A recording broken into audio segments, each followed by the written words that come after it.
नमस्कार, जय माँ धूमावती। आप सभी का फिर से एक बार स्वागत है साल 2025 की वार्षिक भविष्यवाणी में। इससे पहले हम एक वीडियो बना चुके हैं और वो बनाया था कि चाइनीज ज्योतिष के अनुसार साल 2025 कैसा रहने वाला है। आज हम बात करेंगे कि न्यूमरोलॉजी के अकॉर्डिंग, यानी कि अंक शास्त्र, अंक ज्योतिष के अनुसार साल 2025 कैसा रहने वाला है। मैं आपको बहुत डिटेल में बताऊंगी। और क्योंकि न्यूमरोलॉजी यानी कि अंक शास्त्र या अंक ज्योतिष की बात हो रही है, तो सारा खेल नंबर्स का ही रहने वाला है आज। तो आप अपनी अपनी जन्म तिथि काउंट कर लीजिए कि आप किस नंबर के जातक हैं, और उसी के हिसाब से आपका भविष्य मैं बताऊंगी। आज हम किसी राशि पर बात नहीं करेंगे। तो सबसे पहले तो मैं आपको बता दूं कि साल 2025 मंगल ग्रह का साल है अंक ज्योतिष के अनुसार। अब आपको ध्यान होगा कि हम पहले भी एक वीडियो बना चुके हैं चाइनीज ज्योतिष में 2025 का भविष्य फल कैसा रहेगा, आपको याद होगा। और याद होना ही चाहिए क्योंकि ये वीडियो एक दिन पहले ही हमने बनाया है। और अगर आप लोगों ने वो वीडियो नहीं देखा तो जाकर उसे देख लीजिए, हमारे इसी चैनल पर आपको वो अवेलेबल हो जाएगा। क्योंकि उसमें मैंने बहुत ज्यादा डिटेल में बात करी, क्योंकि वो हमारा 2025 की भविष्यवाणी सीरीज का पहला वीडियो था। तो उम्मीद करती हूँ आप सभी ने वो जरूर देखा होगा, ताकि आप बेहतर तरीके से समझ पाए कि हम इस सीरीज में क्या करने वाले हैं और क्या करना चाह रहे हैं। अब अगर आज की बात करें, जैसा मैंने बताया कि साल 2025 मंगल ग्रह का साल है। मंगल ग्रह, आपने अक्सर लोगों को सुना होगा कि मेरी कुंडली में मंगल दोष है, या उसकी कुंडली में मंगल दोष है, या मैं मांगलिक हूं इसलिए मेरे विवाह में अड़चन आ रही है, मैं मांगलिक हूं इसलिए मुझे गुस्सा आता है। कई कई माँ बाप को कहते हुए सुना होगा हमारा बच्चा मांग लेके इसलिए बहुत जिद करता है। कुल मिला के मंगल को आपने कई बार नकारात्मक रूप में अपने आसपास देखा, सुना और महसूस जरूर किया होगा। अब क्योंकि साल 2025 मंगल ग्रह के ही अंडर में रहने वाला है, और जैसा मैंने चाइनीज ज्योतिष वाली वीडियो में बताया था, चाइनीज एस्ट्रोलॉजी वाली में, कि चाइनीज ज्योतिष के अनुसार साल 2025 सर्प का साल है, स्नेक, सांप। और अंक ज्योतिष के अनुसार साल 2025 मंगल ग्रह का साल है। ये बहुत भयंकर कॉम्बिनेशन है अगर देखा जाए तो। क्योंकि मैं आपको आज एक बहुत सीक्रेट चीज बताती हूँ। आप लोग भी कई बार सोचते होंगे कि इतनी सारी विधियां हैं, कोई टैरो कार्ड है, कोई न्यूमरोलॉजी बताता है, कोई ज्योतिष बताता है। हालांकि हम अपने संस्थान में सभी प्रकार की, विश्व में जितनी भी फैली हुई भविष्यवाणी की विधियां हैं उन पर खोज कर रहे हैं। और इसलिए आपको अगर हमारे द्वारा कोई जानकारी चाहिए तो आपको कहीं और जाने की जरूरत नहीं है। हम खुद ही अलग अलग टूल्स और डिविनेशन मेथड्स और ऑकल्ट पर रिसर्च कर रहे हैं।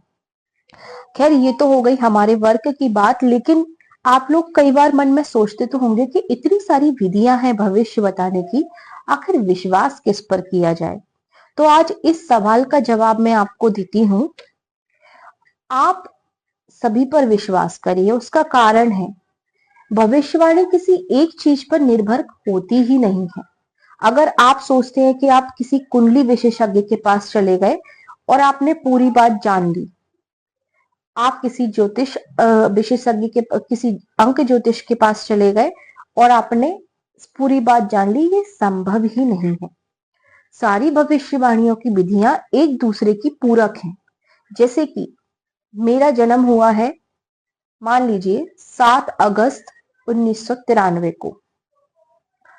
अब मेरे ऊपर अंक 7 का प्रभाव है, लेकिन वैदिक ज्योतिष के अनुसार, कुंडली के अनुसार अगर देखा जाए, नंबर 7 अंक ज्योतिष के अनुसार केतु का अंक है।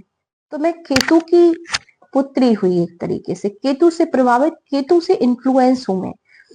लेकिन अगर मैं अपनी कुंडली में जाऊं तो मैं गुरु ग्रह की जातिका हूं, क्योंकि मेरी मीन राशि बनती है।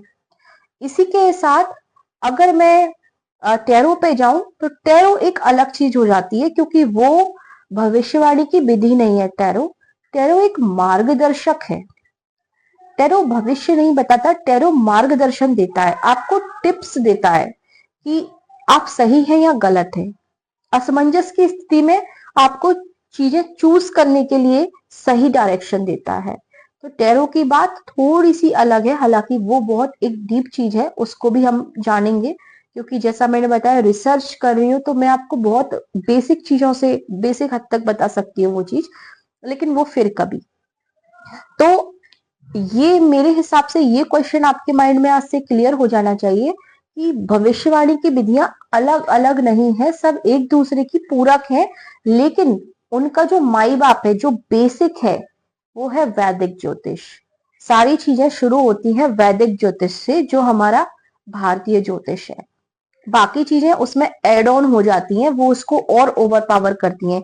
जैसे कि अगर मैं एक जातिका हूं, मेरी हस्तरेखा भी मुझ पर कार्य करेंगी, मेरे पैर की रेखाएं भी मुझ पर कार्य करेंगी, मेरे फेस पर जो रेखाएं हैं, मेरे मस्तिष्क की रेखाएं, मेरा फेशियल स्ट्रक्चर यानी कि मेरी फेस रीडिंग भी मुझ पर कार्य करेगी, मेरे कर्म भी मुझ पर कार्य करेंगे, जो मैं पूर्व जन्म में करके आई हूं और इस जन्म में कर रही हूं हर दिन।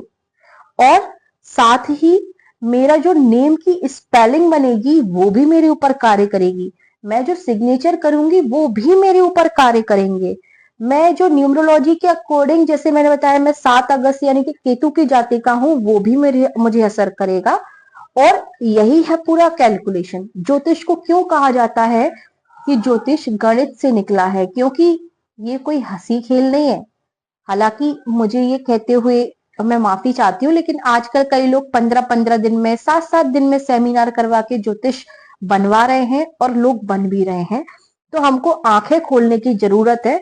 और फिर क्या होता है, फिर ज्योतिष की गरिमा खराब होती है, गरिमा जाती है, क्योंकि जो 7 दिन में ज्योतिष बना है वो क्या ही भविष्यवाणी करेगा।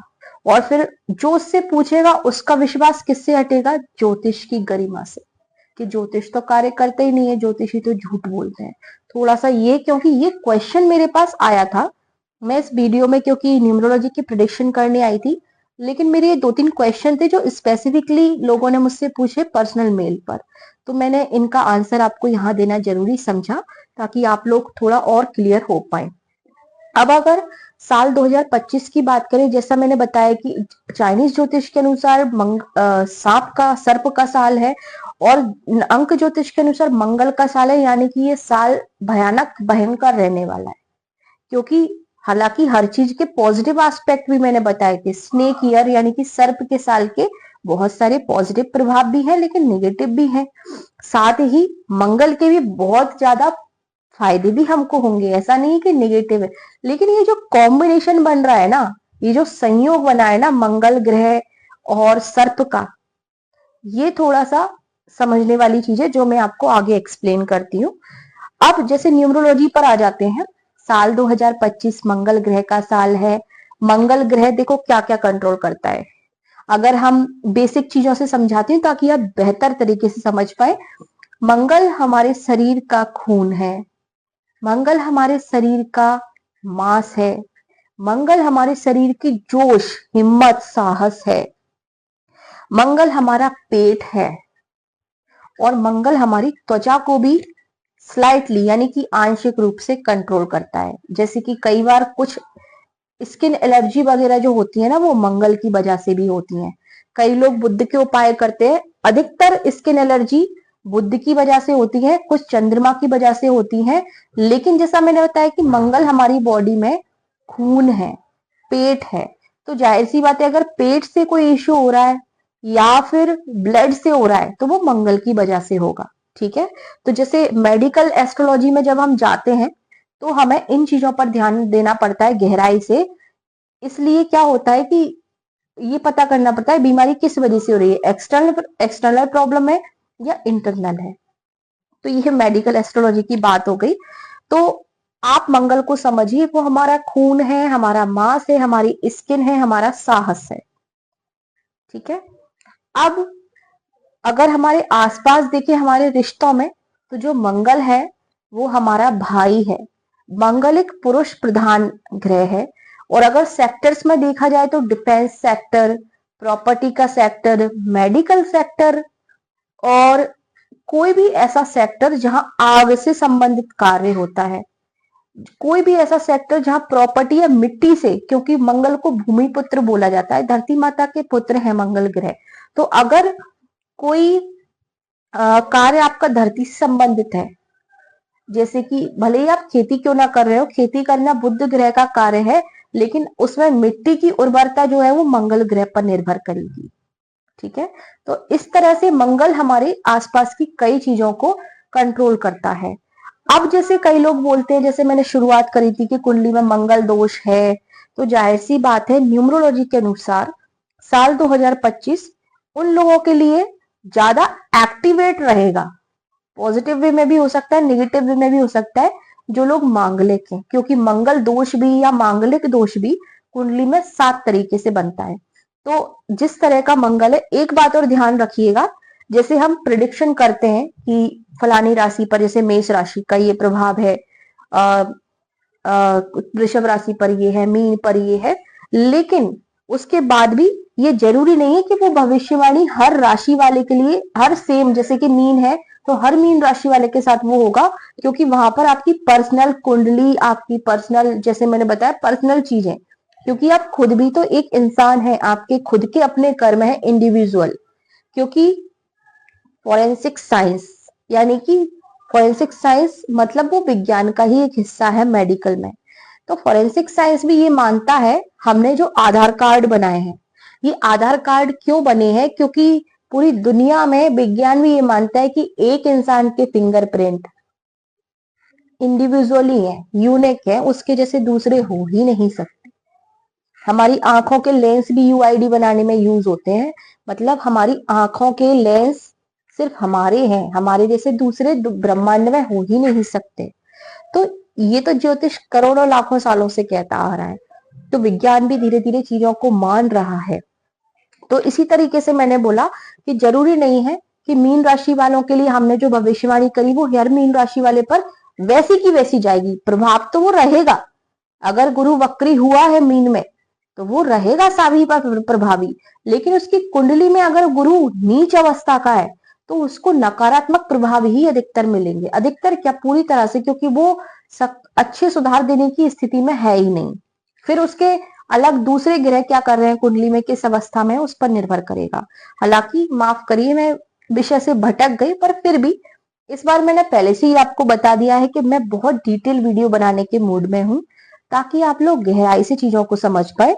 अभी तक क्योंकि मैं रिसर्च कर रही थी अपनी पीएचडी की ऑकल्ट में, ज्योतिष में, भविष्यवाणी की विधियों पर, तो मैंने उस नॉलेज का अभी तक आप लोगों को कोई खास फायदा नहीं दिया।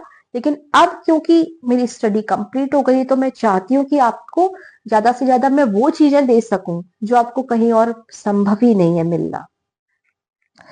अब जैसा मैंने बताया कि 2025 मंगल का साल है, तो जो लोग मांगलिक हैं विशेषकर, जैसा मैंने बताया कि मंगल ग्रह, मंगल दोष 7 तरह से बनता है, तो जो लोग मांगलिक हैं, अब कुछ लोगों का मंगल दोष शादी में बाधा उत्पन्न करता है, कुछ लोगों का मंगल विदेश यात्रा करवाता है, कुछ लोगों का मंगल विदेश में सेटल करवाता है, कुछ लोगों का मंगल शत्रुता करवाता है, कुछ लोगों का मंगल दोष शत्रुओं पर विजय दिलवाता है।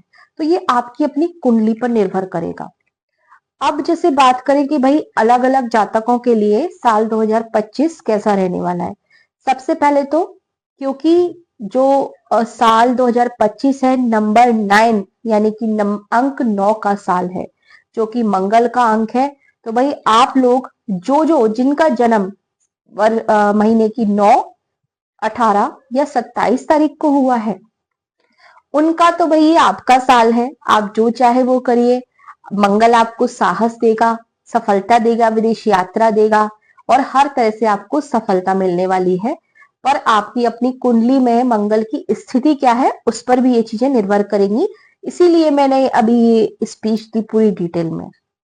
इसके बाद अगर हम बात करें अलग अलग अंकों के लिए कैसा रहने वाला है ये साल, तो भाई जिनका जन्म 3, 12, 21, 30, 8, 17, 26 और 9, इन तारीखों में हुआ है भाई आप लोगों के लिए ये साल सबसे बेहतरीन रहने वाला है। अब जिन लोगों के लिए ये साल सामान्य रहेगा, न्यूट्रल, ना बहुत अच्छा ना बहुत बुरा, वो है 1, 10, 4, 13, 22, 31, 6, 15, 24, 7, 16, 25। आप लोगों के लिए ये साल न्यूट्रल रहेगा। ना आपको बहुत फायदा होने वाला है मंगल से, ना बहुत नुकसान। जैसा आप कार्य करेंगे वैसा रिजल्ट मिलेगा। अब जिन लोगों के लिए ये साल बहुत अच्छा नहीं है, वो तारीख अपनी सुन लीजिए, जिनका जन्म की तारीख मैं बता रही हूं, 2, 11, 20, 29, 5, 14, 23। इन नंबर्स के लिए ये साल अच्छा नहीं रहेगा। तो आपको, हालांकि अन्य चीजें भी, इसीलिए मैंने डिटेल में बताया कि आप एक चीज को सुनकर बहुत नेगेटिव भी मत होना, बहुत खुश भी मत होना। हर चीज एक दूसरे से जुड़ी है। हो सकता है आप न्यूमरोलॉजी के अकॉर्डिंग ये साल आपके लिए वीक हो, लेकिन वैदिक ज्योतिष के अनुसार या ज्योतिष भविष्यवाणी की किसी अन्य विधि के अनुसार बहुत बेहतरीन हो। तो सब मिलजुल के सबके लिए बैलेंस हो जाता है। तो ना ही निराश होने की जरूरत है और ना ही हताश होने की जरूरत है। सब कुछ अच्छा ही होगा। इसी के साथ न्यूमरोलॉजी का ये वीडियो आज हम समाप्त करते हैं। आगे इस सीरीज में जुड़े रहिएगा।